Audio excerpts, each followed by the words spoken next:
Ooh, I didn't want to show that. Hello, everybody. Welcome to Torn Tuesday. This is your weekly dose of all things Hobbit and Lord of the Rings. I am joined. You can't see it. You can't see it. I'm joined by Cliff here. Hello, Cliff.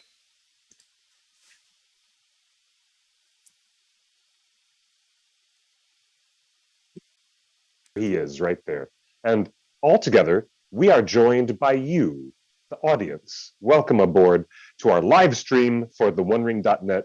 Now, I'm asking my producer, Justin, what happened? Did you did you accidentally leak something? What happened? I have. Why isn't this automatically switching? Hold on, guys. Wait a sec.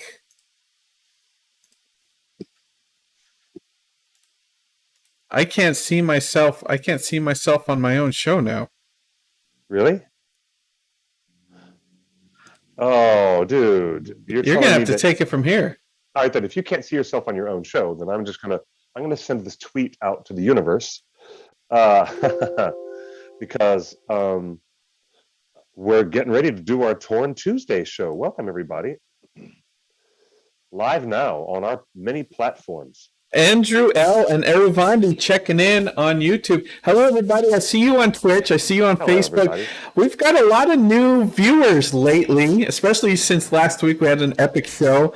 And I just want to say we stream on all of our platforms at the same time. So you can watch this on Twitch or Facebook or YouTube or Twitter.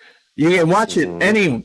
I can tell you that the two most active chats are YouTube and Facebook. So if you're on any of the platforms, Facebook and YouTube seem to be where the party's at. YouTube. Sometimes Facebook is the hot one. Sometimes YouTube is the hot one. But I see all the comments. So well, that's good. I'm glad that people have options. You know, I'm really glad we have options. We're not currently broadcasting from Scum and Villainy Cantina.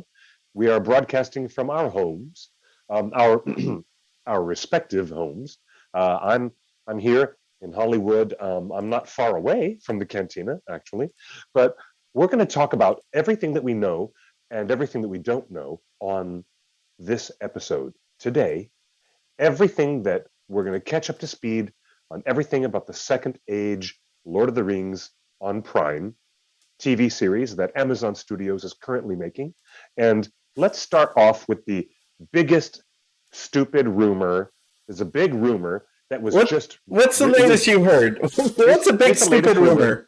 The reason why, I was at my comic book store today, and I'm a very avid comic book reader and a consumer. I'm there at my comic book shop to support my local mom and pop comic book store. I'm always buying local. That's right. But before you go any further, I just want to say everyone's saying hello. I don't know if you can see the chat, Cliff. Everyone's saying hello. Hello. Everyone is acknowledging my face of concentration. Yeah, I'm trying to produce this show and be on the show. And when things don't work, I get kerflumped. Go ahead, Cliff. You guys, I can see. So what did you hear? I want to say first of all a big shout out to all of my friends in New Jersey, to Jeff and Zach and Anthony and everybody in the whole crew. They were just, my guest at the cantina not so long ago.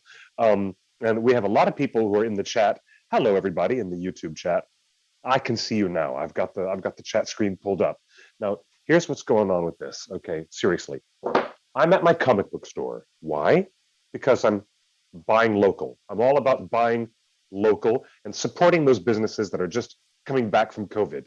And of all reputable sources, the owner of my comic book store tells me, why are they going to Everyone's saying hello. I don't know if you... Oh, I just heard your feedback, Justin. I just heard you. My comic book owner says to me, why are they going to charge $400 as a premium price for every household just to be able to access the Lord of the Rings series on Prime? And I looked at him and I said, what? Gasp? And he's like, nah, seriously, it's not going to be something that you get as part of a regular subscription to Amazon Prime. If you want to watch the new Lord of the Rings series, they're going to charge you not $39.95 like they did for Mulan on Disney Plus. They're going to charge you $400. And I looked at him and I went, no, no, no, no, no. They can't be doing that. And he said, let's hope not. Let's hope not.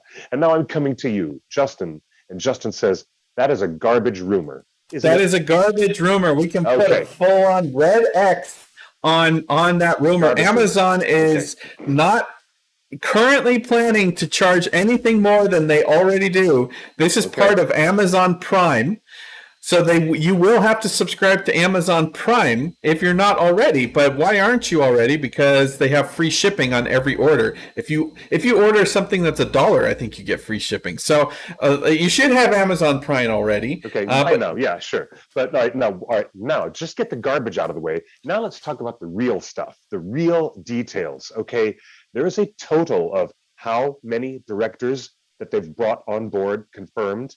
3? Let's back up. All right, I heard rumors. I heard rumors of this stuff, and I can tell you. And we were talking about this before the show, Cliff. But these rumors of Amazon charging an extra fee to watch Lord of the Rings started about a year ago, just before the pandemic, just as the show was getting started in production, principal photography. And I can tell you that most of the Twitter accounts that were elevating this rumor that Lord of the Rings was going to be its own price on Amazon Prime, most of those accounts were Russian and Turkish and from Eastern Europe. Troll farms. They were troll farms. Springing up garbage rumors. Okay. Right. Yeah. So it has nothing to do with it. It's just.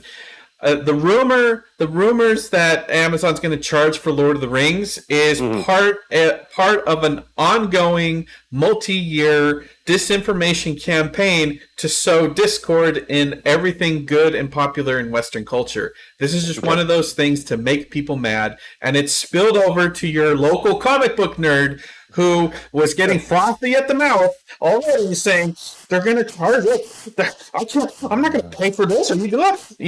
So it's starting to work, and we have to be on patrol for the rumors, and we have to be on. I agree. So look out for the trolls. It's probably whenever I encounter a troll, and I know it's a real person who's just trying to be, really horrible. I say something like.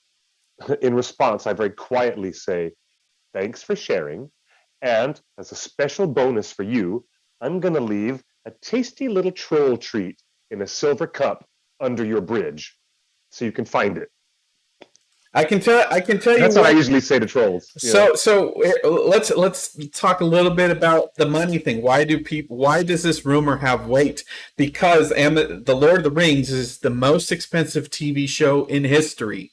Right. Period. End of story. By all measures. But those overhead costs are covered by the massive amounts of money that Amazon is floating in every day. So because those costs are all covered, the end consumer is not going to be charged some outrageous. Let's totally be clear here. Lord of the Rings is the most expensive TV show in history, being produced by the richest company in the history of the world, led by the richest man in the history of the world, who quit his job as CEO of Amazon. Jeff Bezos. This is true. Right. Jeff Bezos has quit his job as CEO of Amazon so he could be hands-on Amazon Studios. He bought a big house in Hollywood, in Beverly Hills. He is going into the Amazon Production Studios office in Culver City on the regular. So he has basically left Amazon, the big corporate thing in Seattle, and he has become a full-time movie executive producer. And his shining diamond on his job is Lord of the Rings. I get it. I totally get that. Now that we've got that out of the way. And we could debate and talk about the nuance for a very long time about whether that's a good thing or a bad thing for the production that such a corporate CEO who has no experience producing films is now suddenly positioning himself at the top of the studio chain. Supposedly he's a we'll talk about that another day. Supposedly he's a big fan. Hey, so for people joining us again, we've had a bunch of new viewers joining us over the last few weeks. So we thought let's and we've had a bunch of great reunions. It has been wonderful to look back over the last 3 or 4 weeks. We talked with Billy and Dom last week. Before that, we talked to the musicians that were in the orchestra that performed the soundtrack. And before that, we've talked to so many wonderful people. So I thought this week let's catch up on the current status of Amazon Lord of the Rings. Yes. If you're on YouTube or Facebook, you should be watching at YouTube or Facebook. If you click on the video description below the video, or maybe on Facebook to the side of the video, you'll see a link to the Zoom. I want to invite everybody to come on into the Zoom. I'm going to keep you in the waiting room, but if you've got a question for us or a speculation that you've heard and you want to know if it's true or not, or you just want to give us your opinion on the way things are shaping up with Amazon's show, please jump in the Zoom. Again, it's in the description below our YouTube video or the Facebook video. There's a link to the Zoom. So stay in the waiting room, and then when we're ready to talk, we're going to let you guys in, and we're just going to talk shop. So Cliff, the current status is, I've got a graphic, and this is what you can't see. Oh, wait, we got a call on the hotline. Wait, we got a call? Let's do that. We got a hotline. By the way, our phone number is 530-64-FRODO. Let's take a hotline. Hi, who's calling? Hi, you guys didn't actually give us the Zoom ID number, a personal link name. All I see is the link to click on, and all it's asking me is join a meeting, and the next thing is enter an ID, which I can't seem to know what or anything like that. Huh.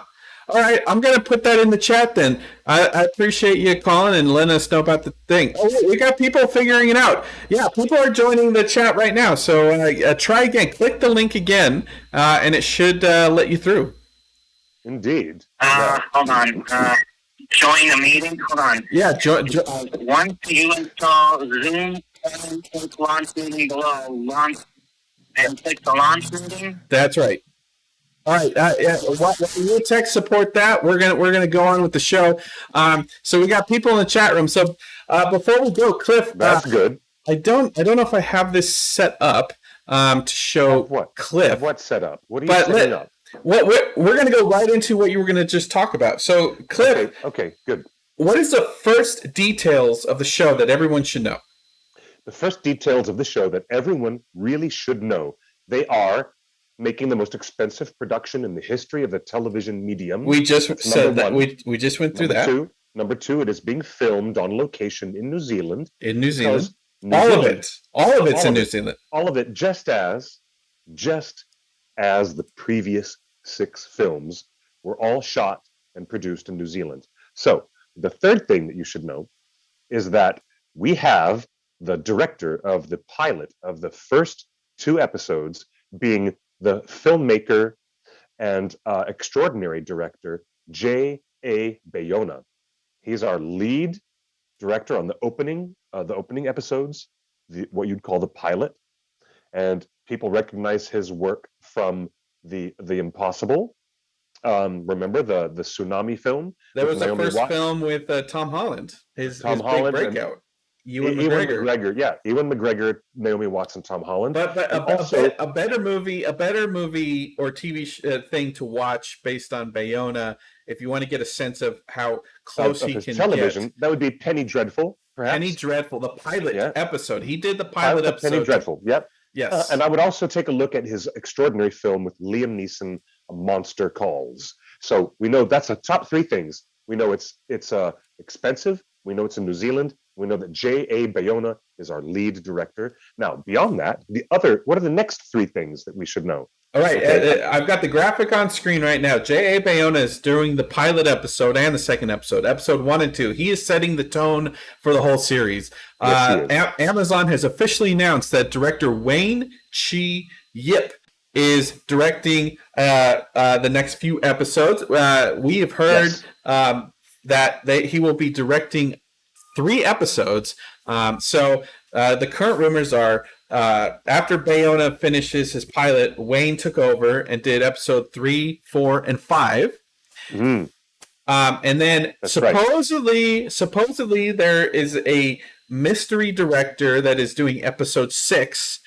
And then whose name we do not yet know. We do not yet know. But Okay, and then the sleuths at the Fellowship of Fans have figured out that director Charlotte Brandstrom is doing episodes 7 and 8 and closing out season 1 of Lord of the Rings. So the graphic on your screen right now is all of the directors of the first season of Lord of the Rings. If you're a fan of Preacher, and everybody I know is a fan of the original DC Vertigo comic book Preacher and the TV series, directed by Wayne Yip. He was also famous for directing episodes of Doctor Who for the BBC, and more recently, a good series that I've enjoyed watching, Hunters, on Amazon Prime. So he's been recently directing episodes of Hunters and Doctor Who, and that's his background. He's also, and I don't know how public this is. Not only did Wayne Yip direct episodes of Hunters for Amazon Prime Studios, he also directed several episodes of Wheel of Time for Amazon Prime Studios. And now he's doing Lord of the Rings. So Lord of the Rings represents his 3rd TV series direction for Amazon Studios. This is proof that Amazon wants to keep it in-house as much as possible. They're building a stable of creative people that they work with. And Wayne is just one of their go-to guys that has worked on 2 other series for them. Same with Charlotte Brandstrom. Charlotte Brandstrom is taking a lot of attention right now for Jupiter's Legacy, which is #1 on Netflix right now in the United States. And you can watch episodes of Jupiter's Legacy and even episodes of The Witcher and get a taste for Charlotte Brandstrom's directing. That's right. That's right. And there's people in the chat room saying Amazon isn't our team. The shilling for Amazon is depressing. Hey, chill. Wait, who said we're shilling? I'm telling you the facts. Amazon has spent $1 billion acquiring the rights. Amazon is spending another $1 billion making and marketing the show. They're in control here. Under the watchful eye and the approval of the Tolkien estate. So if you don't like what you see right now, you don't like what the Tolkien estate is doing. Oh, say that again. Are you trying to connect the dots between the Tolkien estate licensing the books to the current TV shows that Amazon Studios is running right now? Well, I'm just asking questions. We've got a couple people. Okay. You know what? We've got a few people joining in the chat here. Let's bring them in. Let's bring the people in. You know what? We've got a few people joining in the chat here. All right, so someone's got those are my friends from New Jersey. There's Jeff and Zach right there. We were just having a drink together at Scum and Villainy Cantina not long ago. Very good. Jeff, how's it going? Sup, man? Sup? What's up, guys? Red? How you doing, buddy? How you doing, everybody? It's great to see you. Welcome you too, to the man. show. We miss you, buddy. I miss you guys too. All right. So did you have any idea before this show today that Amazon Studios is throwing that much money at the project? We're talking over $1 billion, and that's just for season 1. Did you know about that? I had no idea. Right. Now, I tell you why. Okay, I tell you why this is funny. It's because it's meaningless to Jeff Bezos. It's just a drop in the bucket. And for anybody else, for any other production or any studio, they'd be looking at those numbers going, what? How much money are you spending? It's insane.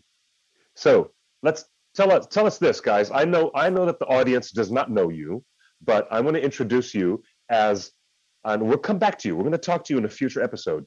You're about to sit down and watch the entire Lord of the Rings trilogy for the first time. Are you not, sir? Yeah. All right. Tell us how excited you are to have your very first experience ever watching these amazing films. Well, after talking to you, I'm very excited. You got the whole crew ready to watch them. All the movies. We got the 4K extended versions and everything. Just because of you, Big Red. Awesome. Now my audience has more faith And we got in me ringers. now. And we got ringers. You even got a copy of Ringer's documentary. I love that. Now, My here you dad go. got it at the local library. I appreciate you supporting your local library. I've been saying that for years on this show. Now, for the audience at home, I'm telling you guys the same I'm telling everybody. If you're going to watch The Lord of the Rings for the first time ever, do it with friends who will support you through this journey. Right? Because where would Frodo be without Sam? You always have to have Samwise go on the journey with you. Okay, Frodo, remember that. And always watch the extended editions. Make sure. That's absolutely important.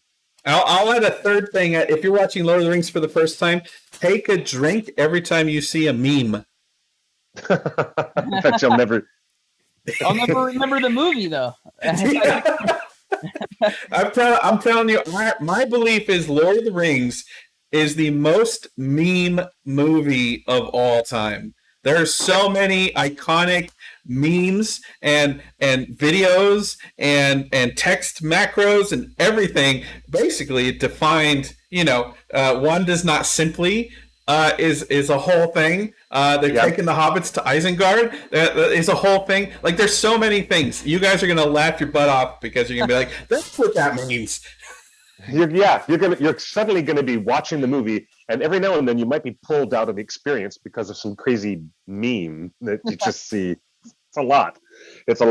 So that's very exciting for you. And in a future episode, we're gonna do a quick interview with you and ask you what your impressions were after watching the end of The Return of the King, and we'll get all your first impressions. That'll be really we'll awesome. have the whole crew too. We'll have Anthony and Sean and Charlie all here. We'll do everyone. Give my best to everyone, guys. Absolutely. We miss you, Big Red. We'll see you soon. Great to see you guys. Thanks for being on the show. Talk to you next time. Thanks. Excellent. Everybody, people in the chat are asking, how do they get in on the Zoom? Well, the link is on Facebook and YouTube. Check the description below the video, or next to the video. There's a link to the Zoom. You can join in, and we'll answer any questions you have for Amazon's Lord of the Rings series, the current status of it, where it's headed, its current schedule. Does anyone in the current Zoom, Arwen or Michael, have a question? We're here for you. Other than when it actually is going to start showing. Nope. Not right now. Oh, you want to know when it's going to debut? Yeah, thank you. Do you know, that's a great question, and there has been more than enough speculation on that in different directions, but COVID changed everything for a little while, and then, surprise, New Zealand was able to get right back into the mix and get back into production right away. So the long delays, when everybody predicted long delays taking us far into 2022, I'm not so sure. Justin, is it possible that we might see something earlier in 2022? I think it's going to be early 2022. Again, they have not. Amazon has not hinted at any release date, but I can tell you this: The Wheel of Time is the Amazon fantasy show that is going to be released this autumn. I believe it starts in October or November. The Wheel of Time is going to run probably for 10 weeks. That will take us into 2022.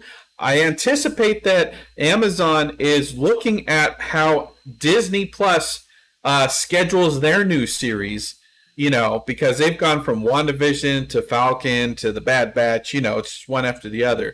My expectation is that we will see Lord of the Rings in the early months of 2022.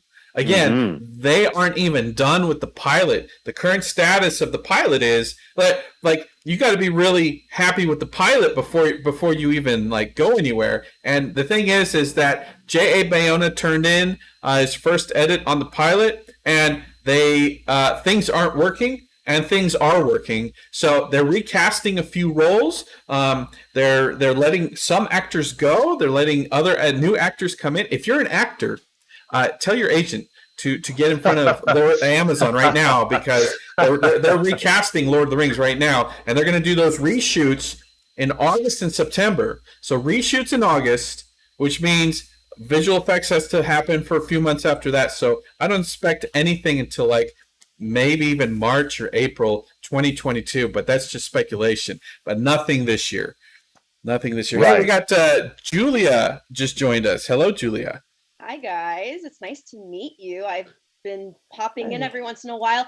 I enjoyed the watch-alongs with the extended edition of The Hobbit and the Tolkien movie and the Lord of the Rings. So you guys are awesome for doing all that. So thank you. Thank you kindly. Thank you. It was just amazing and so much fun. It was so much fun chatting with everybody about Dom and Billy, and I can't wait for the podcast to start like everybody else's. I'm just worried because I saw Fellowship of the Ring at 11 years old in the movie theater with my family, and it was amazing. And I just feel like this TV show is gonna be, I'm concerned. If they're spending that much money on it, I don't know. And they're having issues already. That's legit. That's legit. What if the show is this expensive and it's this hyped? And believe me, this show is being so hyped. And what if it just arrives and it's kind of pedestrian? Like, you know. Counterpoint, Lord of the Rings from New Line was the most expensive single movie production ever done in the history of film, even more than Titanic. So if you weren't worried then, why should you be worried now? Like, this is a good thing. Yes, but we've seen good movies done about this world, about Middle Earth. And now we've got, Jeff Bezos throwing $1 billion into something that, we've already been concerned about it. Like, we want Howard Shore to come and do the music for it, which would be amazing. They should have Howard Shore come and do the music. Because I listen to that sound constantly on repeat on a daily basis. I'm glad you're saying that, because the music is everything. And we've been reiterating those points. And I'm glad that we have fans just tell the studio, because the studio is listening to you right now. Tell them again, loud, from the mountaintops. Bring in Howard Shore, please. That's it. That's the tweet. Here's the thing. Here's the thing. Let me bring this back. Okay, you want Howard Shore, you don't want Howard Shore with a piano. You want Howard Shore with a full orchestra and a choral choir and everything that we expect out of a Howard Shore score. I will tell you that TV budgets are so low that they've never ever allowed the budget spending that Howard Shore spent on Lord of the Rings. This is why I'm saying, being the most expensive show in the history of TV and having the richest guy in the history of the world, where money doesn't matter, he can spend the money required to get Howard Shore. So that's why I'm saying, like, the budget plus Howard Shore means 2 thumbs up. Yeah, and they're shelling out $1 billion for this production. They can shell out more money for good music, which already we know the tone of the world already because of Howard Shore. So they should just continue on that track, and then it might be good. I don't know. My expectations are honestly low. Let me ask you this: if they announced Howard Shore was composing their TV series, would that calm like 50% of your nerves, 90% of your nerves? I think 90% is a little too optimistic, Justin. I'll give it a 40%. I'll give it 40%. It's just also because they've been changing cast, and if things aren't going well with the filming production of it, then that also just means that there's problems before it even hits our screens or our streaming service or whatever, Well, I got into the hype machine for The Witcher. Let's talk about The Witcher for 2 seconds as a very simple basis of comparison. Okay, The Witcher TV series had so much hype, and when it arrived, I thought that the first season was, honestly, I was on social media complaining about it. The first season was muddled and confusing, and then it didn't really get into gear until you got to the very end of the season. And because of the problems with it, I was like, am I really going to get into this series? And if it arrives like that, and the Lord of the Rings series is not an immediate grip on your imagination, and takes the audience and their attention right away, and it just kind of arrives it's kind of pedestrian, where it's in the middle of the road, or if somebody just says, be patient with it, you've got to watch 6 or 7 episodes before you get to anything that's really going to give you payoff. I hope they don't stumble like that.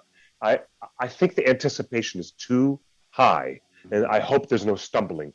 In other words, they really do need lightning in a bottle to happen, and there's no guarantee. You can never guarantee that.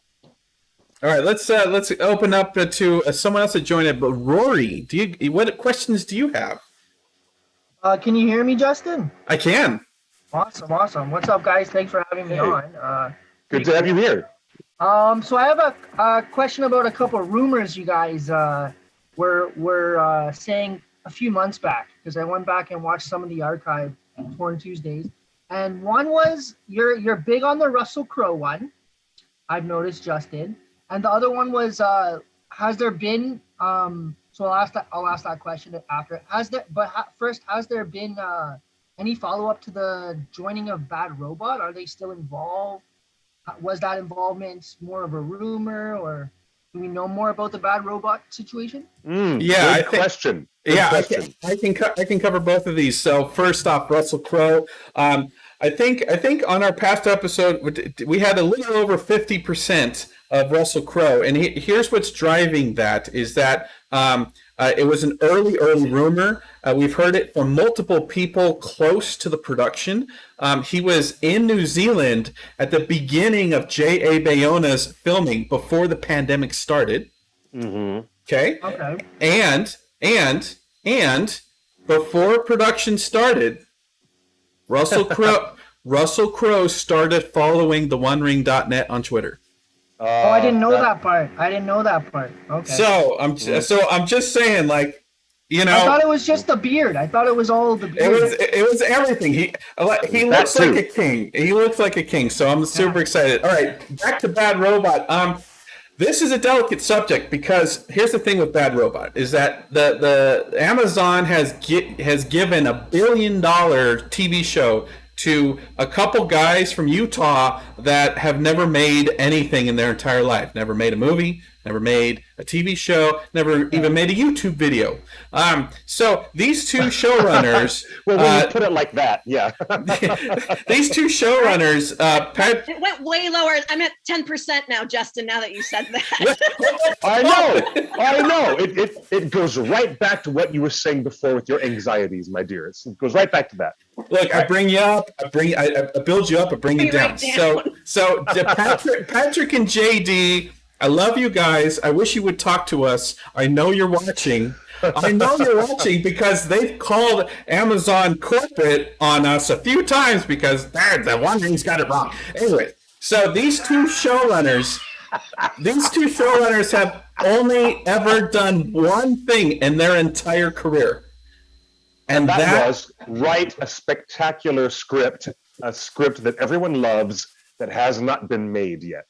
That's what happened. For J.J. Abrams' Bad Robot Star Trek 4. They wrote a spec script and sold it to J.J. Abrams and Bad Robot. That's their only experience in town. And JJ... You got the rumor? Is that where you put Bad Robot? I heard... so we heard Bad Robot from other stuff because as Cliff knows, we heard that early on, they were in way over their head. And they were Amazon basically went to the showrunners and say, it looks like you need help. Who can we hire to help you? And they said, well, we only know one company, and that's Bad Robot. And Bad Robot was the one that gave them the recommendation letter that they took on their pitch to Amazon. So when the showrunners were like a little overwhelmed, they asked for help from Bad Robot. Whether Amazon has officially contracted Bad Robot, we don't know yet. I have not heard anybody, but Cliff, we do know for a fact that some of the people that were announced in that early production video have left the show, and their roles had to be replaced, right? That is true. Yes, that's very true. Bad Robot is notoriously secretive. I mean, Cloverfield opened with almost no one knowing it was even made, that it was even something that was being made. So Bad Robot is notoriously secretive. When they were filming the Star Trek, the first reboot movie, they had some filming going on in Long Beach when I lived there. And there was this long, funny name on the little yellow cards you see where it tells people where to park and everything that are involved in a production of something. And I just looked at that name, and because I knew J.J. Abrams' propensity for having funky names, fake names for his productions, I was like, oh, I wonder if they're filming Star Trek here. And then I found out from a friend who was an extra saying, oh yeah, she was filming just 8 blocks from me. And I'm like, well, next time tell me so you can stay 8 blocks from your workplace instead of driving from the Valley down to Long Beach. Well, let me ask Rory this, because he brought up Bad Robot. So my final thing is that, is the rumor true? We don't know yet. We know that they asked for help. We know that their only connections in Hollywood was Bad Robot. My personal opinion, this is not the opinion of the OneRing.net or anybody involved, but my personal opinion is Bad Robot has ruined every major geek franchise that they've touched. They ruined Star Trek, they ruined Star Wars, they ruined everything that they touched. I can't believe they're being given more franchises, and I do not want them anywhere involved. But I will throw it to Rory. What's your opinion? Whoa. Talk about throwing down the gauntlet. Okay, go, Rory. Go, Rory. So Bryce here's me right here, just driving over. I don't know. Like you said, they've really ruined some really big franchises. I don't think they have that much. If the rumors are true, I don't think they're like the flagship production company behind this. I think it sounds like if they are involved, it's more like a secondary role or consulting basis. And hopefully the other companies involved might keep them in check if that's the case. I hope. Mm-hmm. Well, Kim, you can say what you will, Justin, about Bad Robot. It's not just me. Kim Rudolph in the chat room says J.J. Abrams, destroyer of franchises. Okay, cool. But you know what? I will say something for all the Lord of the Rings fans and all the Star Trek fans out there. There's always Fringe, and Fringe gave us John Noble, our very own Denethor, and Leonard Nimoy at their best. J.J. Abrams is the Denethor of movie producers, I think. Okay, maybe so. But I still enjoy my original Fringe fixation. I love Anna Torv, but I really like seeing Leonard Nimoy before he departed this earth in another exceptional science fiction show. But that's just me. I'm just one little nerd boy. What do I know? Of course, there's also Lost. Yeah, I know. But hey, it gave Dominic something to do right after Lord of the Rings. That's for sure. Yes, it did. And Evangeline Lilly, our own. You know what? There are a lot of overlaps between our Middle Earth movies and J.J. Abrams' universe. I guess when you look for them, they're there. Okay. Tangentially, Kathy, did you have any questions on the current status of the show? Yeah. What's the next question? Well, okay. So my question was actually relating to the people you had on earlier that are getting ready to rewatch watch the Lord of the Rings trilogy for the very first time. Yes. And you're going to talk to them after they've done it. Yes. Please tell them to at least record a little bit of it. That's an excellent idea. A reaction shot, just for a couple scenes, sit there and say, hey, when they go into Moria, start recording. Well, you know what? There's a whole YouTube world of people doing reaction videos to watching Lord of the Rings for the first time. And there's a whole extra sub industry right there just for that. Yeah, and I'll agree with that. I'll agree with that. Get some footage. Yeah. And then what I was going to say is, do we want to do a certain recorded version of something like a Zoom like this with fans or with fellow staff or with scholars? We have done scholars for some of our recorded ones, and I think I'm trying to be really quiet and not announce anything I'm not allowed to announce. But hopefully you guys got my email about a certain presentation panel we're supposed to record soon. Yes, for sure. Yes. Yeah, we got your email. I would love to get the fan reaction of those two if they can watch the trilogy by the end of the month. Hey, guess what? Wouldn't I'm that going be to put that. I will put that challenge to my friends Okay. in the Garden State. Do you hear that, Zach and Jeff and Anthony and everybody? Yeah, you guys, we'll get together. We'll do that. Yeah, We'll get yeah, some. yeah. We'll get some reaction videos. You know, RJ in the chat room. Well, the chat room is still on this JJ topic, and I can't let it go because I can't stress enough to Amazon if they're watching. We don't. If you think we don't want Brian Cogman involved, we want JJ even less. But like, Bad Robot is toxic name in fandom right now. Like, Really? Why? Because he totally doesn't understand Luke Skywalker.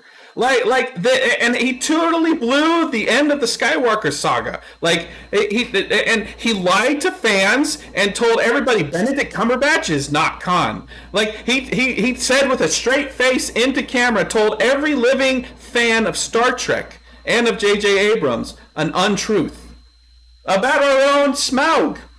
Like, he has lost respect in the fan community. Mm-hmm. And that's the thing is, as I said, he's super secretive because he wants people to be surprised.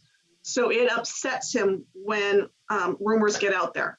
I mean, It really does. It's anathema to him because, you know, he goes back to the way that we enjoyed those movies for the first time before there was social media. And therefore you didn't know. I mean, like, you would used to watch TV series and you would not know when a character was going to die, or a character was going to be pregnant, or a new character was being introduced. You didn't even know when the series got canceled half the time until it just wasn't on the next season. So, you know, that level of surprise is something he values in the way he crafts his movie. And if it's going to be spoiled, he's going to push back against it. It may not be the right. Well, yeah. Look. There's a difference between spoiling and keeping secrets and lying to your core audience. You know, it was obvious. Like, we all knew that he was making Wrath of Khan. Like, so there was no need to read. And when Amazon hired Brian Cogman and then purposely said publicly that he is not involved in Lord of the Rings, he's going to do his other things, we knew that was a lie, and it just smelled like a Bad Robot publicity lie. It was just like, we know Brian Cogman's working on this, and then fast forward 2 or 3 years, Brian Cogman leaves Amazon and publicly admits that he wrote the show Bible. And so this is where the Bad Robot rumors started in the first place, because the showrunners were in over their head. They said, Amazon said, looks like you need help. Who do you want us to hire? He's like, well, I could really use Brian Cogman from Game of Thrones because he's really good, which he is, and I could really use help from my Bad Robot team. So that's where all this stuff, and Amazon went and hired Brian Cogman and helped write the show Bible. And Cliff, maybe you can explain how important the show Bible is. Well, the show Bible is something that exists even when the creator of the show is gone. And let's use the Gene Roddenberry as an example, okay? When Gene Roddenberry passed away, Rick Berman and the producers of The Next Generation were still operating completely with the show Bible. It is a large collected work of characters, places, geography, and terminology. It has the glossary of all the terms that are used, but more importantly, it governs where the narrative threads are about to go, where they're supposed to go, and where they're not going to go. Absolute concrete details of characterization are provided in a show Bible, so that when somebody comes to look at it later on, who had never worked on the previous seasons, they'll pick up the exact tone and the writing style and the history of those characters and places and keep it accurate. That's what the show Bible is all about. Is that accurate in describing it? Sort of like that? And the bigger the universe is, so Middle Earth is a large universe, as is Game of Thrones. You know, that it's a very large, you know, Star Trek, Star Wars, all of them, they're so big that you need that just for continuity's sake. Why would this show need a new Bible when Tolkien wrote a bunch of stuff? Or did he write a bunch of stuff? Because it's in the Second Age, and the Second Age has characters that are not well defined other than where they are in the lineage. I mean, how many Second Age characters do we already know? Cliff? No, well, we have lists of names. when it comes to second age characters, we have very, very little actual novel or novelization or actual full narrative where Tolkien writes out about personalities at play and the distinct qualities of these personalities and who these people are. And sometimes, a lot of the hesitancy and anxiety from the fandom is wondering how much of these characterizations are going to be made up. I mean, what do we really know about Celebrimbor? Well, looking at the appendices in the back of the book, we know historical details about Celebrimbor, but we don't know if he put salt and pepper on his lunch. We don't know if he put cream in his coffee. And so if you're writing the showrunners have to make up all the stuff about Celebrimbor's habits and his mannerisms and of course his idiosyncrasies. And why would a character like Celebrimbor be an example I use right now? Because he is one of the wisest and most creative elven lords, and he is the one who gets duped by Sauron. And so the writer's room and the show Bible have a responsibility of setting up why one of the Noldorin, one of these great and powerful elven lords, would be in a position to be, fooled by anybody. There has to be cracks in the psychology. Well, something that the writers can work with. Well, speaking of what can the writers work with, Andrew in the chat room wants to know, Cliff, are there any skin changers among the Second Age people or other peoples as the Guathirium or the Hillmen of Rudar? I was very intrigued by that question. Yeah, we're talking about skin changers, the Beornings. And I was noticing Andrew's question in the chat. And hello, it's lovely to have you here, Andrew, and everybody else in the chat. We don't know anything about where other skin changers had migrated into any of the northern areas of Eriador or Rovanian, also known as Wilderland. But we know that there were many more of them. There were many more of the skin changers. And yes, it would be really cool and really exciting if skin changers were incorporated in this new Second Age of Middle-earth series. But the question is, where would we put them? We don't really have any canon from a storytelling perspective where the professor gives us a clue. But Andrew, you're onto something. It's a very, as Gandalf says to Bilbo, it's a wide world after all. And, well, so there might be a great chance for the writers to bring in animal shape-shifting skin changers in our new Amazon series. It's just as likely as anything else. I think they will. I mean, that's the fantasy element. They could also bring in dragons. We're catching everybody up on Amazon's Lord of the Rings series. So real quick, let me show you the cast. The beautiful, beautiful cast of Lord of the Rings. This is from the second wave of casting announcements. Now, Amazon has made clear that they will not confirm or deny whether these are guest parts, like they're only in one episode as a walk-on, or they're a long-term role meant to go over multiple seasons. So we don't know anything about any of the characters. All we know is who is Galadriel. That's not in this list. But out of this most recent announcement, my two most excited cast members are Lenny Henry, who is a legend in British cinema and British comedy. He's got a PhD in media studies. He is smart, he is intelligent, he is funny, he is well read, he is well written, and he's a great performer, and boy am I excited for him. And then the second one right there in the middle, Peter Mullan. You recently saw him as the old guy that buys Westworld. If you watched Westworld on HBO. Oh, I'm a big fan of Westworld. Maybe season 3 was a little off the rails, but I'm a big fan of Westworld. So in season 2, when they show the flashbacks of Daddy buying the park and what he wants to do with the park, that I believe he's Scottish. He's got a real rich, thick accent. So Peter Mullan. from Westworld is going to be in the show, and that's going to be amazing. And then let's bring up the original.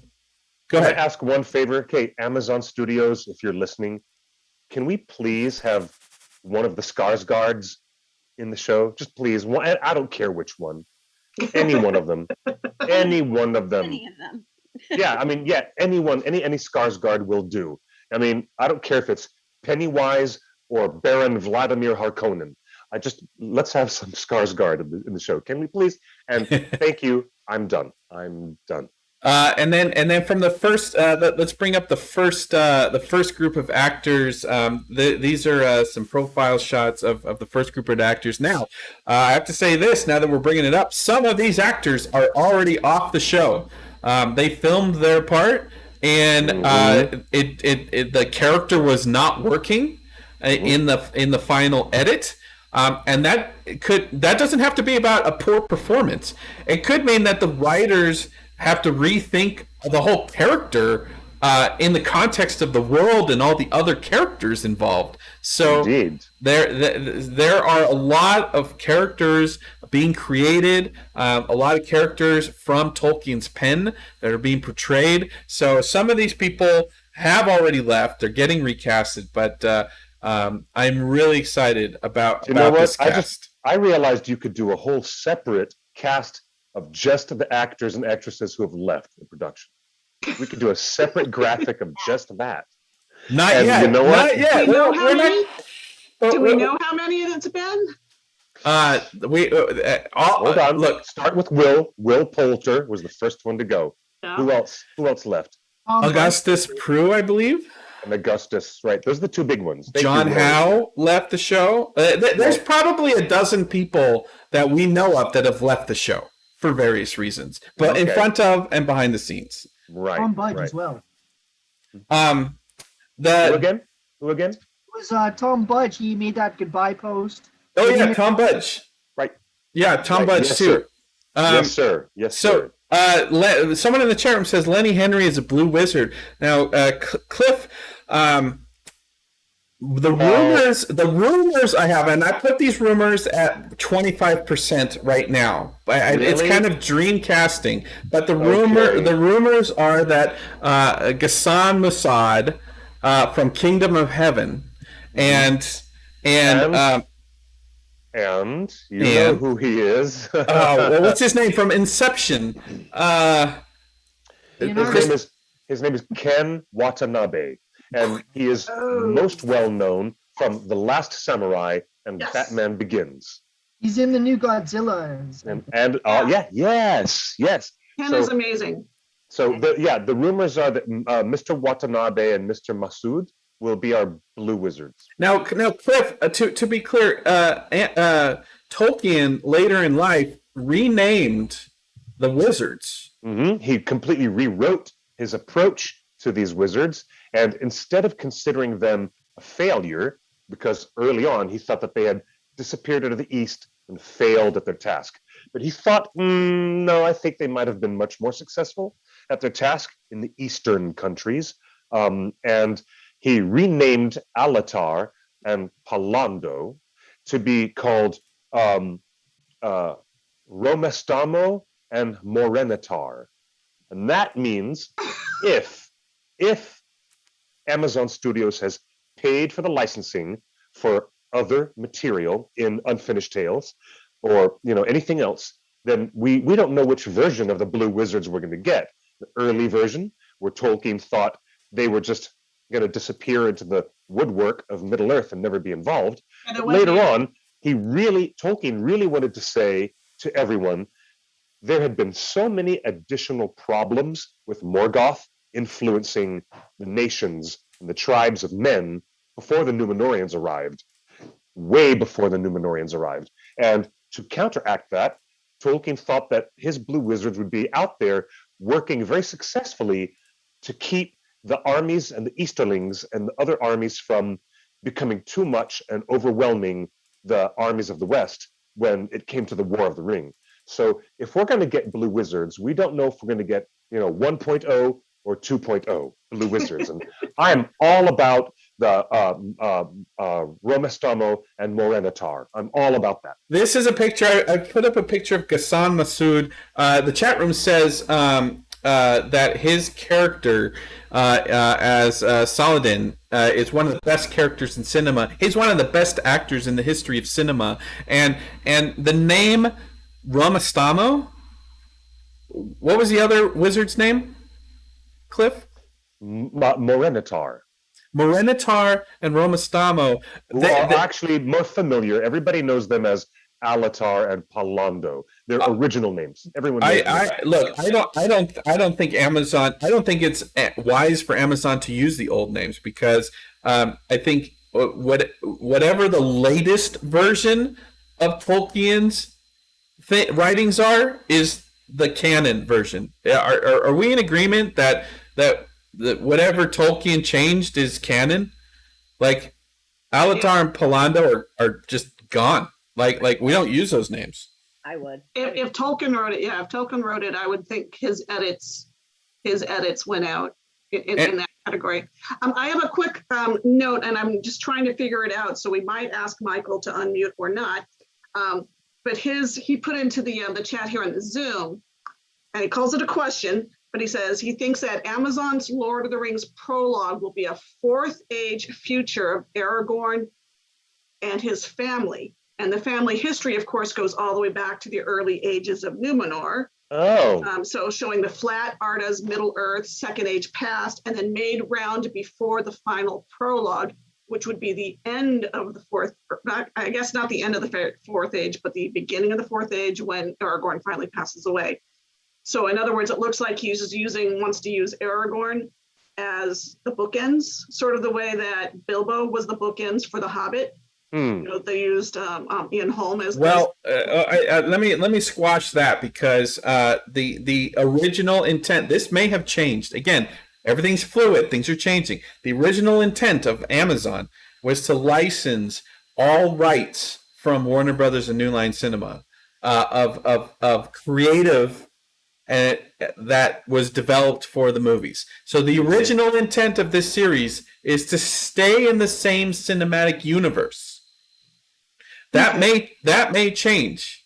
And it may have changed. It's an evolutionary process. It's very mercurial. Yeah. So if they were to bookend with Aragorn, and they were and they wanted, it would make no sense. It would make absolutely no sense if you want people to judge your show on the first shot of the first episode. You're going to recast Viggo Mortensen? I don't think so. Like the most iconic. Unless he's 20 years old and he's in Rivendell and meeting Arwen for the very first time.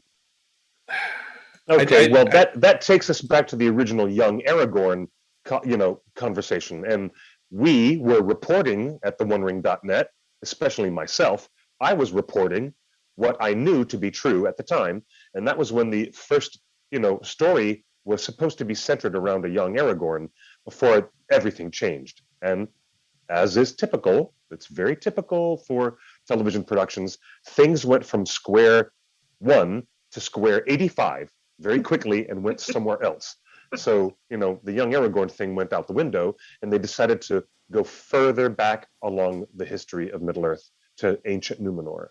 To respond to the chat room, you may not want Riverdale, but I want Riverdale in Rivendell. I would love. No. Well, Justin, you're the only one.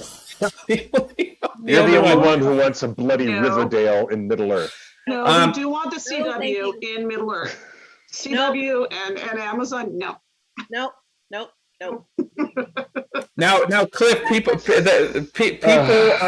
the chat room want a final confirmation with all this nudity stuff. What was the final resolution of the conversation about nudity? The nudity stuff allegedly is going to look like when Peter Jackson put some naked dwarves in the fountain in an Unexpected Journey extended edition.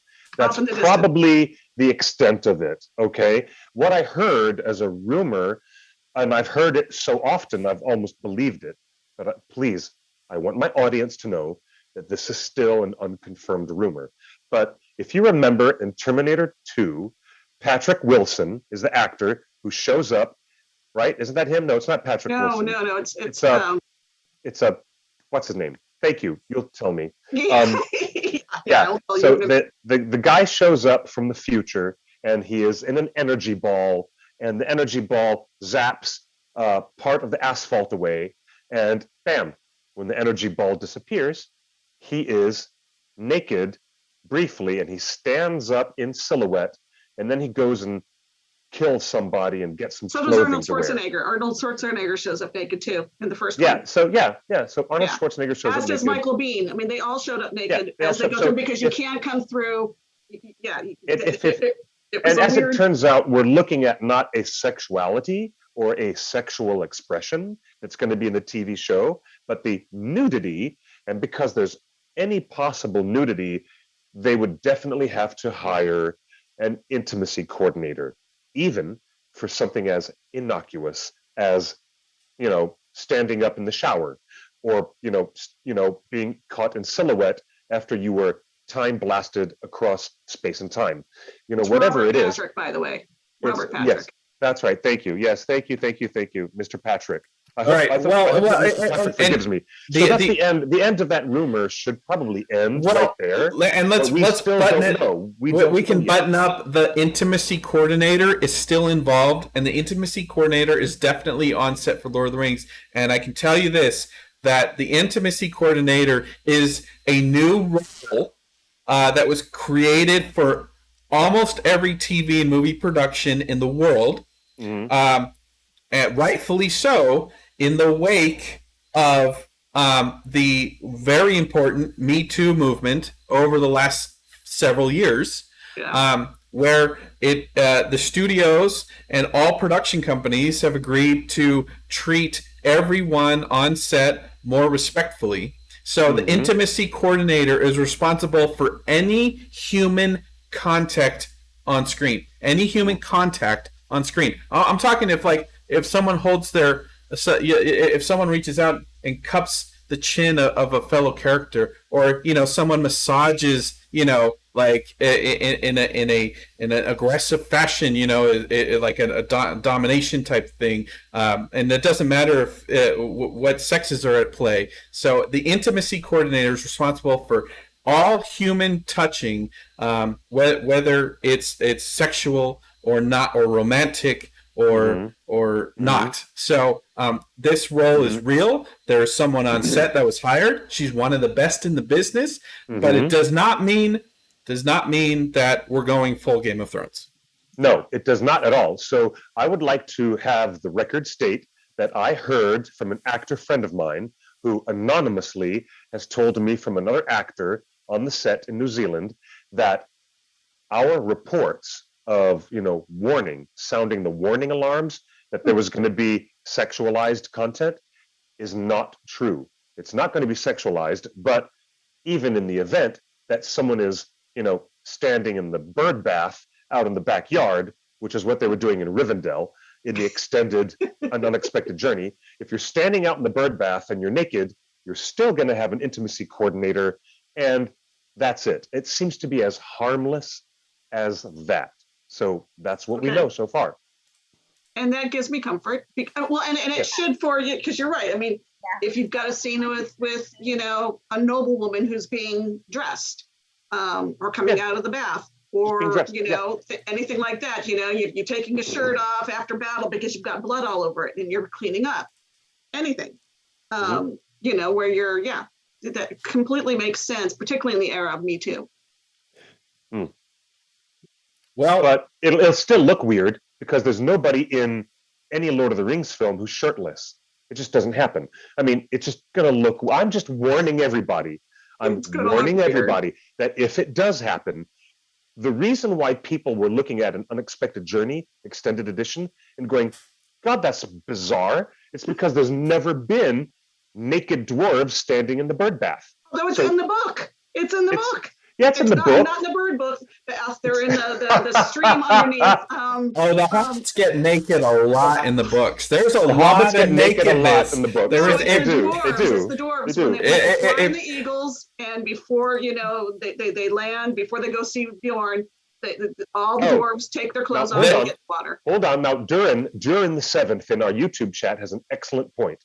By the time Sauron gets to Numenor, and there's all this devil worship, Morgoth worship, and they have human sacrifices up at the top of the mountain, he says right here, I fully expect that people who are sacrificed to Morgoth might be naked. And I'm thinking kind of like in Apocalypto, when they were sacrificing people on top of the pyramid, Oh, yeah. So we'll see what happens with that. We'll see. Yeah. the- That makes sense, though. If you're thinking Yeah. from a Mayan Aztec perspective, yeah. Yeah, makes sense. So I want to ask Julia and everybody else that's on our Zoom. Thank you for joining us. Is for everything that you know about the Second Age, is Sauron a total smoke show? Like, is this dude just like hot off the charts?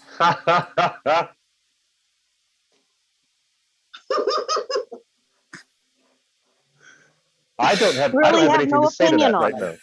now. You go ahead. Go ahead, Arwen. Go ahead. I have no opinion on him in the Second Age. I really don't. Don't you think he has to be attractive enough to give away 19 No. rings? No, because you No, can he has also to be look wealthy wimpy. enough. You can look like a little Yeah, I love wimp, that. like a nerd, and be trusted as being truthful because you don't look dangerous. Oh, you're thinking Edmund. Now you're thinking Edmund from Narnia.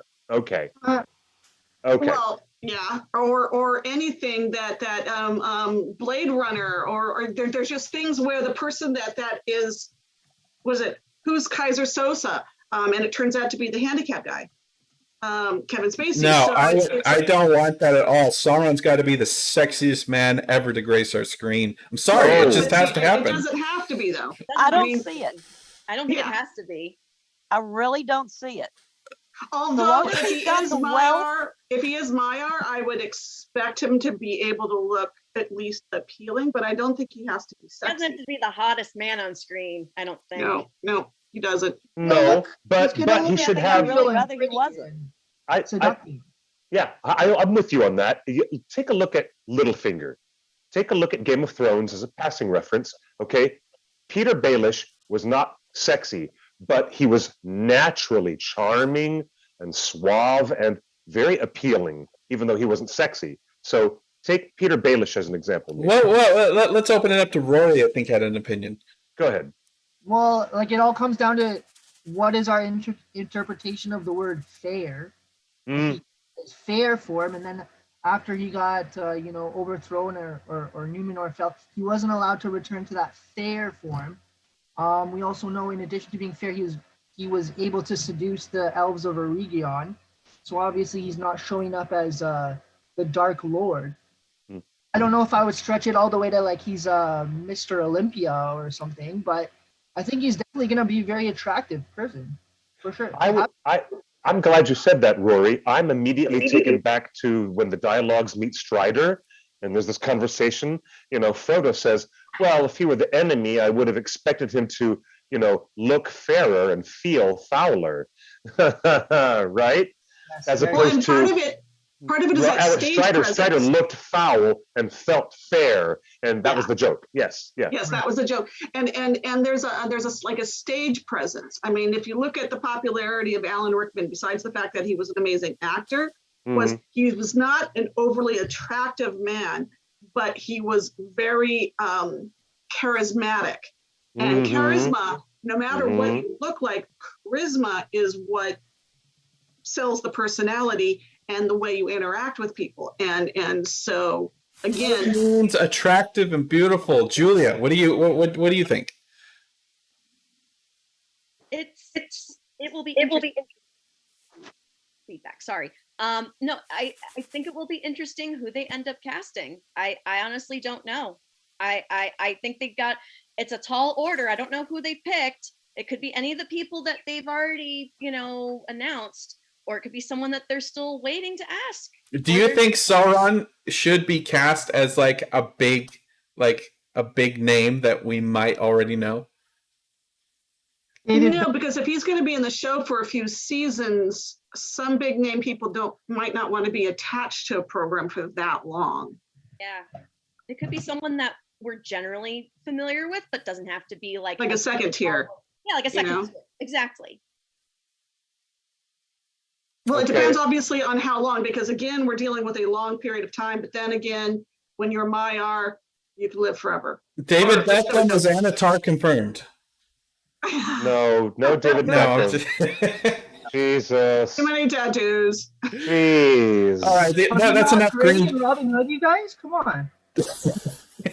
All right, and I would- that's I would enough. That's think- enough green dragon gossip. Now this has That's been plenty of good gossip. All right. so that's a recap of where we're at with Lord of the Rings, Amazon show. They're in the middle of production. They're shooting right now. They're shooting both in the South Island and the North Island. They're building sets. The rumors are they hired ILM to build that Mandalorian LED wall set. So supposedly That is seismic. That is huge. Yeah, by that the is way. That's huge. Big deal. Okay, for a lot of things.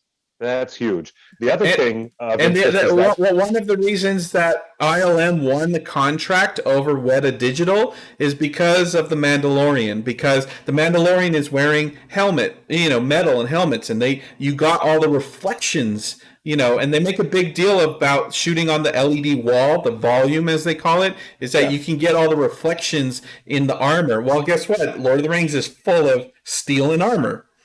Right. We should also point out that Weta also comes up frequently.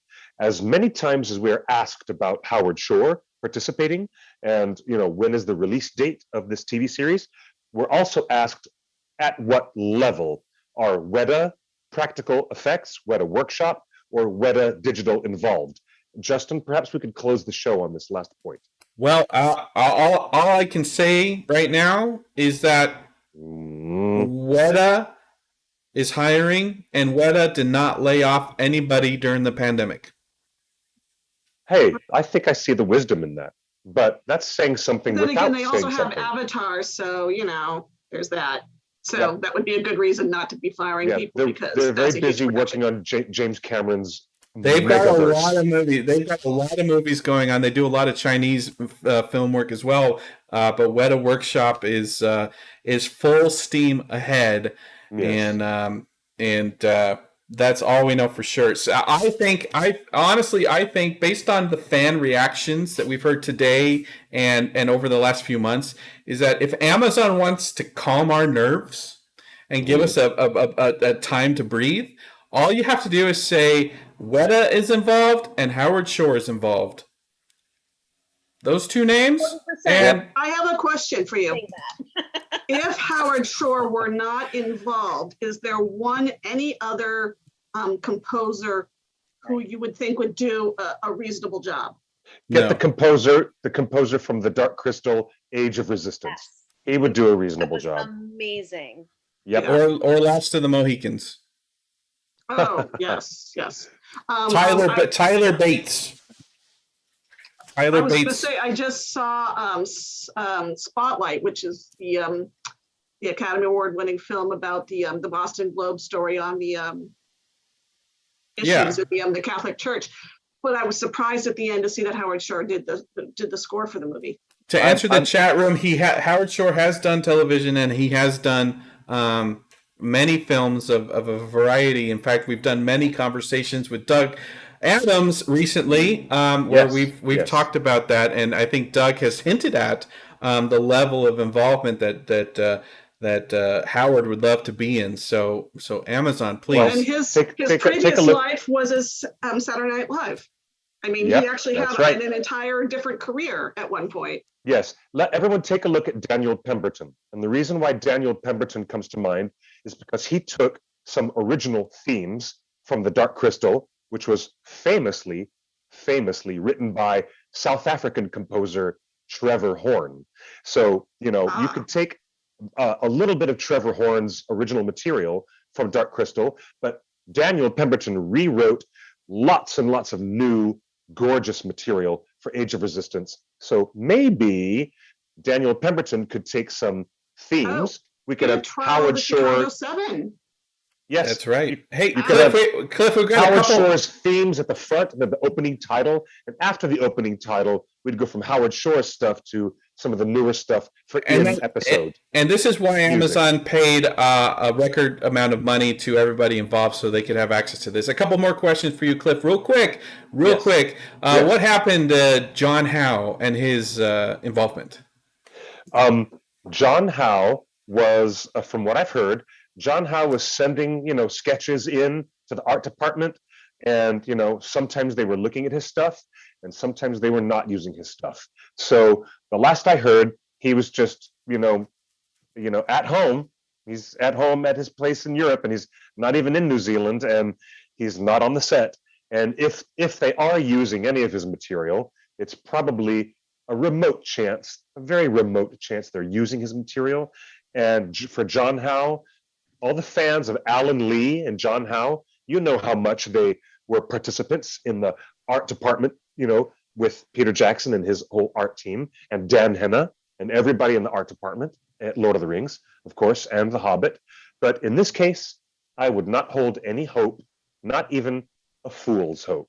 And John Howe is actively working on. And what scholar? What was the name of the scholar who was also? And that's the next question. James Watson says we need a Tolkien loyalist in charge of the plot. What's the status of who is the Tolkien loyalist on set? Cliff? Don't know of any. We do not know of any Tolkien loyalists who are on the set. Well, we know that some of the bigger names in the writer's room are hardcore Lord of the Rings fans, because we're all Lord of the Rings fans. But I don't know if there's an advocate or a person sitting in the room anymore who is checking the lore and checking the veracity of their work. But whose name did they name check back when they first did their promo? And they name Tom Shippey. That was Tom Shippey. So it was Tom Shippey and John Howe were name checked back then. They were. And both of them Tom Shippey is most well known for the writer of J.R.R. Tolkien, Author of the Century, which I highly recommend. Any of you people want to learn more, get a copy of Tom Shippey's Author of the Century. He's one of the world's leading Tolkien scholars and experts, and the fact that him and John Howe were unceremoniously let go before production even started, as well as several other people in that video that they were announced with, but we can get into that in another thing. And it also depends on whether they were let go or whether they walked away. I mean, they were let go. They were said their services were no longer needed. No longer needed. Wow, that's arrogant, isn't it? But we're talking Jeff Bezos corporate culture. We're not talking about the same independent little New Zealand film culture that we had originally all these years ago. Yeah, a very different feel. It's a very different feel. And you know what? It's leaves a different taste. It does. Yeah. Yeah. So now we're done. Are we done with this lovely show? I hate to do this. One more rumor. I hate to do this to you. Okay, well, there's one more rumor. As long as we're talking about Amazon's Lord of the Rings update, there's two things we've heard. Is that Amazon has been given permission from the Tolkien estate to compress time. So while Tolkien's notes may say this character was only in this age, or that character was only in that age, or this dragon only showed up in the first age and was dead, all that's subjective now. Not all of it. You're talking about the flat world being made round. There are some things that they cannot mess with. And in that interview with the German podcast that got Tom Shippey into so much trouble with the studio, Tom Shippey said they cannot go outside of the existing time frame. The second age is still the second age.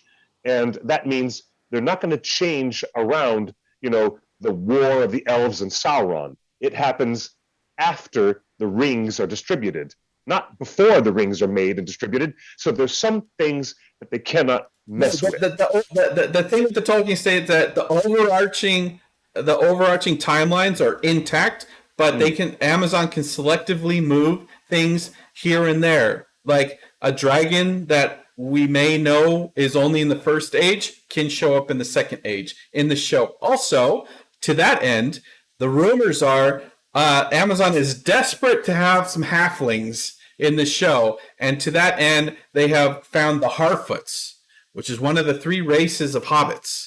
And strains, they're called strains of early hobbit ancestors. Rory, what were you going to say? If they have hobbits, I'll give them the Harfoot for sure. Well, and I was going to say with the time compression, I mean, we saw that in The Lord of the Rings when it didn't feel like 17 years went by between Gandalf leaving when he thought about the ring, when Bilbo left it, and when he comes back and tells Frodo to go away. That time got compressed. And so the fact that the rings, I believe, take a century or more, several centuries for them to build all the rings, I think that's probably what's going to get compressed. Not necessarily story plotline. The big question is that I mean these rumors about Harfoots keep growing stronger every week. So as fans and as well-read fans as we all are here, it totally goes against everything that we would want. Like we know Harfoots and there's no halflings in the second age. But for the general population of the world, the general television audience, I think they would enjoy Harfoots and halflings in this TV show. It's almost I'm going to defer to the YouTube chat where Andrew has correctly said, yes, they could show some of the Harfoots or the Stoors, the early antecedents of Shire hobbits who were in their wandering days, wandering around and migrating from place to place. And, some of them were basically settled down in the River Anduin, in the river valley of the River Anduin, in the Vale. But ultimately, how do you make them relevant? I'm going to ask that question to the writer's room, and that comes straight from one of our members in the live chat is asking an excellent question. So I'll put that question to the writer's room down in New Zealand. If you're going to even bother to put in early migrations of hobbits before they're even settled down in the Shire, then how are they going to be relevant to the story? And we'll leave that question for another day and see if we get an interview with Patrick McKay and J.D. Payne, they'll come on the show and tell us how they can make hobbits relevant to the second age. Well, I honestly don't know. I don't know the answer. But Cliff, before we get to interview those guys, I have an exciting announcement for you and for everybody. This is huge. Ladies and gentlemen, he's surprising us with another bloody announcement. Oh my God. Let me see if I can bring it up in the Zoom. I'm happy to announce next Tuesday we have a very special reunion. It is the 20th anniversary of the legendary Cannes Lord of the Rings, Cannes Film Festival, where they previewed the 20 minutes of Moria, the first time anyone had ever seen Lord of the Rings. We've got everybody that was there to come together next Tuesday, and we're going to talk about it. We've got executive producer of Lord of the Rings, Mark Ordesky, Richard Taylor, the founder of Weta Workshop, Gordon Pattison, who ran marketing for New Line Cinema. Of course, Barry Osborne and Rick Polis, the producers of Lord of the Rings, who were on set, who helped bring everything, all of the big sets to the French Riviera. We're also joined by Tim Gray, who's the Senior Vice President of Variety, the big magazine. He was there. He calls The Lord of the Rings the best Cannes experience in his 22-year career. We're also joined by 3 of the leading internet The Lord of the Rings webmasters, Chris Parada, who was a co-founder of The One Ring, and then live from Netherlands, we've got Maurice and Leo, who founded LordofTheRings.nl. And boy, do we have a story. Do they have a story for you on how they got into Cannes as a little website in the Netherlands? So this is going to be an awesome conversation, and this is next Tuesday, this coming Tuesday. Cliff, you've done some reunions before. This looks like it's stacking up for something special. This is going to be one of the most detailed, extraordinary conversations that we're going to have with these wonderful, wonderful people. And we're going to get the inside secrets and the inside scoop of stuff that happened 20 years ago. And I'm really excited about this, especially that the lead producer, Barry Osborne, who's a dear friend of Peter Jackson and thewondering.net, but after all these years, we've got him comfortable enough to get in front of a camera. And boy, is it going to be a great show. Thank you, everybody, for coming to support us and being part of our audience. You know, it's going to be great. Next week is going to be a great conversation. I couldn't help but notice, I'm going to bring this graphic back up on screen. This is an all-star panel. We've got more surprises in store, people that haven't confirmed yet.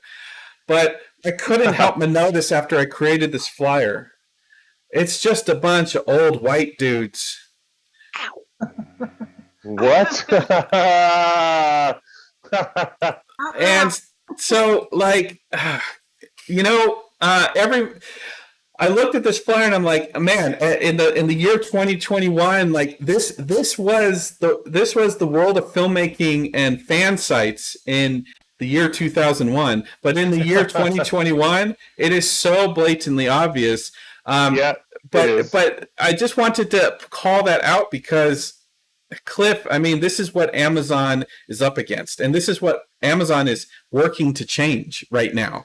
Well, I mean, because everyone is kind of aware of the dynamics of the workplace and the dynamics of the entertainment industry that have been, resting on their laurels. It's not just resting on the laurels, but let's bring up the director list. Yeah, compare our reunion next week with these three directors.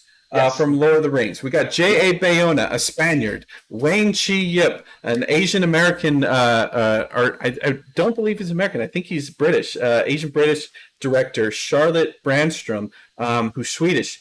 So there's already more diversity in the directors of Amazon show than the entire executive ranks of Peter Jackson's series. Boy, the times are changing, aren't they?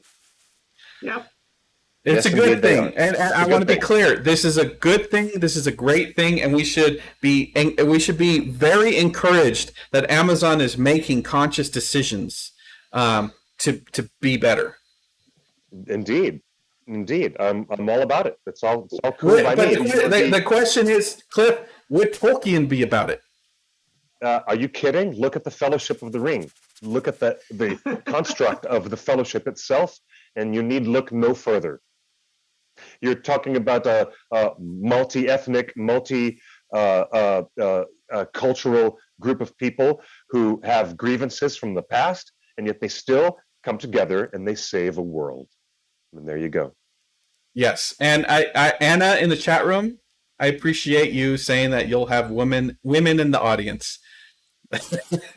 Well, yes, absolutely. We appreciate all of you, and thank you to Julia, Aurora, Arwen, Michael, and everybody who jumped on Zoom. And a couple of you texted us that you have troubles getting on. Hopefully, we can get that sorted out. But I think we should do more of these group Zooms. I'd love to hear the pulse of fandom, as we go. So thank you all for coming on today. And I second that emotion. Thanks, everyone, for being with us. There's so much energy and so many things going on that make us really nervous. And I can understand that. I'm with you on that. I'm with you. But to balance out that anxiety, I think you can balance it out by looking at the list of all the cool things these directors have already accomplished under their belt. And let's just go. Like most things in life, let's go with a little bit of faith and let's see where we get. Okay? Let's see where we go from here. And thank you, everybody, for being an excellent audience. So open and conversant and creative. All of you are excellent family. And, thank you for joining us on this journey. This has been a little bit of an extended version of Torn Tuesday. And now we wrap it up and say so long, farewell, auf Wiedersehen, good night. But I also like to say to everyone, follow me on socials, QuickBeam2000. You can follow the rest of us at the One Ring Net on all of those channels. And until next time, next Tuesday at 5 p.m. Pacific time, we'll be back here, of course, to talk about more of these beautiful details and to have that 20th anniversary conversation with the team who produced The Lord of the Rings and what it was like for them to show the world for the very first time a little bit of footage from Fellowship of the Ring that blew everyone's minds. Revisit that with us next week on the 18th of May. Until then, good night and good luck, or better said, buenas noches y buena suerte. See you later. Night.